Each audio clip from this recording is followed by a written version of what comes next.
L'ex-premier ministre ivoirien Charles Konan-Banny est décédé à Paris en France ce vendredi 10 septembre 2021 où il avait été évacué après avoir eu la Covid-19. Charles Konan-Banny est un économiste et homme politique ivoirien né à Divo en 1942. Candidat à l'élection présidentielle d'octobre 2015, l'ex-premier ministre ivoirien Charles Konan-Banny a été désigné président de la Coalition nationale pour le changement cette même année. Il a été entre autres gouverneur de la Banque centrale des États de l'Afrique de l'Ouest et premier ministre sous le président Gbagbo de 2005 à 2007. Titulaire d'un diplôme d'études supérieures en sciences économiques et commerciales obtenu à l'École supérieure des sciences économiques et commerciales de Paris en 1968, il a commencé sa carrière professionnelle en 1969, date à laquelle il a été nommé chargé de mission à la Caisse de stabilisation et de soutien des prix des productions agricoles en Côte d'Ivoire. En 1970, Charles Konan-Banny rejoint l'Organisation interafricaine du café à Paris où il occupe le poste de secrétaire général adjoint avant d'être nommé secrétaire général un an plus tard. Charles Konan-Banny devient officier de l'Ordre national de la République de Côte d'Ivoire, commandeur de l'Ordre national du Lion de la République du Sénégal, grand officier de l'Ordre du Mérite de la République du Niger, citoyen d'honneur de la ville de Sévran en France, commandeur de l'Ordre national de la République du Bénin, commandeur de l'Ordre national de la République du Mali. Il a également reçu la médaille du mérite et de la coopération de la République de Guinée-Bissau. Grand sportif, passionné de football qu'il a longuement pratiqué, Charles Konan-Banny a consacré ses rares moments de détente à la lecture et à la musique. Charles Konan-Banny était marié et père de 4 enfants. Grande mosquée libanaise de Marcory, ce jeudi 9 septembre. À l'honneur cette nuit, Najib Zaher, président de la communauté libanaise en Côte d'Ivoire, rappelé à Dieu le 2 septembre dernier. L'homme d'affaires ivoiro-libanais qui a participé à la construction de la ville de Yamoussoukro était un artisan de paix, selon l'association de bienfaisance Al-Gadir, qui lui rend un hommage à titre posthume. Homme de paix et de dialogue, il invitait toujours ses compatriotes à l'unité, à la solidarité et à l'entente. Attentif aux problèmes des autres, ses portes ouvertes à tous, il n'hésitait jamais à mettre la main à la poche pour venir en aide à qui que ce soit, sans distinction de race, d'origine ou de religion. Autorités ivoiriennes et libanaises ont tous salué la mémoire de l'illustre disparu. Il faisait des dons, il était tolérant.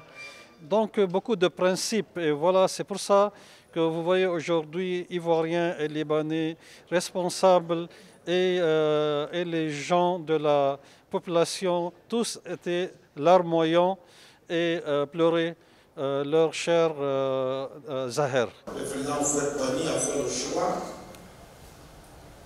d'un melting pot en créant sur notre sol un brassage culturel. Et la communauté libanaise, bien entendu, sous la direction de celui que nous pleurons ce soir, a pris toute sa part dans cette intégration et a aidé à bâtir une économie forte et le rayonnement de notre pays. C'est pourquoi, que ce soit à titre personnel, je crois que ma présence ici, avec tout son sens, pour apporter notre compassion à sa famille. Najib Zaher est arrivé en Côte d'Ivoire à l'âge de 18 ans, où il a passé le reste de sa vie. Il quitte définitivement sa deuxième patrie à l'âge de 83 ans et laisse derrière lui une communauté forte de plus de 70 000 membres. Les initiatives pour booster l'entrepreneuriat féminin se multiplient. Parmi ces initiatives, un concours dénommé Miss Entrepreneuriat qui va se tenir le 18 septembre prochain. Le slogan de cette première édition, « Belle femme au beau projet ». L'idée, Démontrer que la femme peut être belle et intelligente en mettant en place des activités génératrices de revenus. Plus de 30 femmes vont compétir. Les 7 premières repartiront avec une aide financière en vue de réaliser leurs projets. Cette initiative du groupe Fontaine vise à contribuer à la valorisation et à la promotion de l'entrepreneuriat du genre dans le but de réduire considérablement le chômage en Côte d'Ivoire et de venir en aide aux populations vulnérables, en particulier la jeunesse. Nous voulons amener nos jeunes sœurs, nos mamans, nos tantis à s'organiser en entreprise. Généralement, on les voit évoluer de façon très informelle. Nous voulons les amener à creuser parce que nous savons qu'en elles, il y a du meilleur. Nous voulons les amener à sortir ce meilleur-là et se constituer en entreprise. Pour la première édition, nous n'avons pas sorti de caractéristiques spécifiques. Il faut avoir tout simplement un projet bien élaboré et venir le présenter et puis vous faire enregistrer. Après, nous serons bien évidemment pas derrière pour bien les structurer. Les jeunes filles adhèrent à ce concept. Pour participer à ce concours, il faut avoir entre 18 ans et 45 ans, avoir un projet d'entrepreneuriat intelligent et novateur, jouir d'une parfaite santé mentale, pouvoir travailler en équipe. Aucun critère physique distinct n'est pris en compte. Taille, teint, forme. La somme de 30 millions de francs CFA et d'autres lots seront remis aux 3 premiers.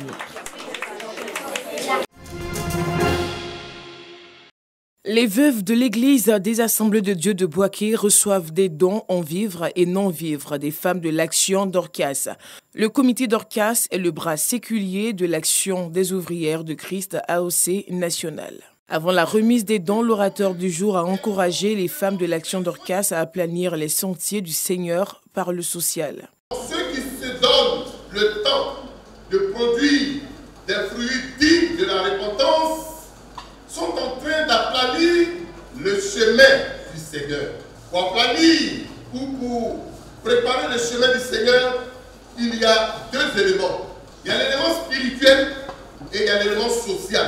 Nous nous sommes longtemps attardés sur l'élément spirituel en tant que communauté évangélique. Et c'est la combinaison du spirituel et du social qui permet d'aplanir le sentier du Seigneur. Nous devons aujourd'hui aller au besoin, au devant du besoin de nos semblables dans nos communautés.